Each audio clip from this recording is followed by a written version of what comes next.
Introduction.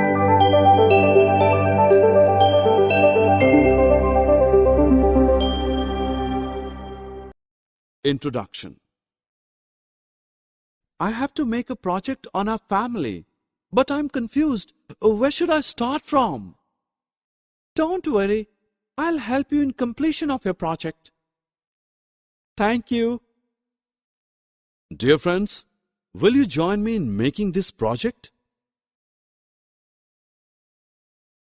Objectives.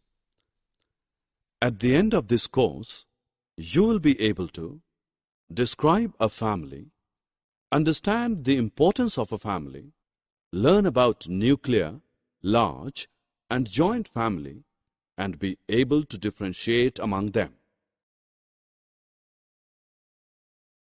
Dear, let's look at Sam's family. She is Sam's mother, and he is Sam's father. Look, he is Sam's elder brother. Hey, look here! They are his parental grandparents. Now see, they are Sam's uncle and aunt.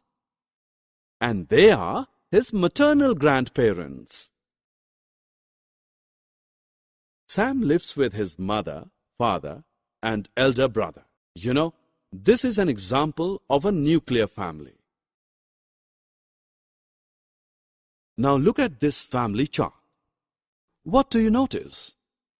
We notice that the parents with more than 2 children form a large family. Do you know what a joint family is?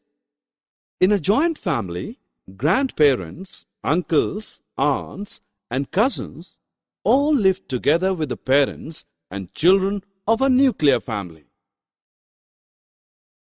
So now you are able to identify whether it is a nuclear family, a large family, or a joint family. The members of a family live together, and the place where they live is called a home.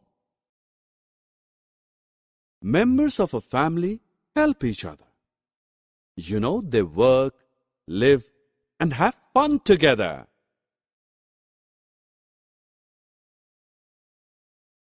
Summary. Now friends, let us summarize what we have learned. A group of people living together is called a family. The different types of family are nuclear family, large family, and joint family. A nuclear family comprises of a father, mother, and 1 or 2 children.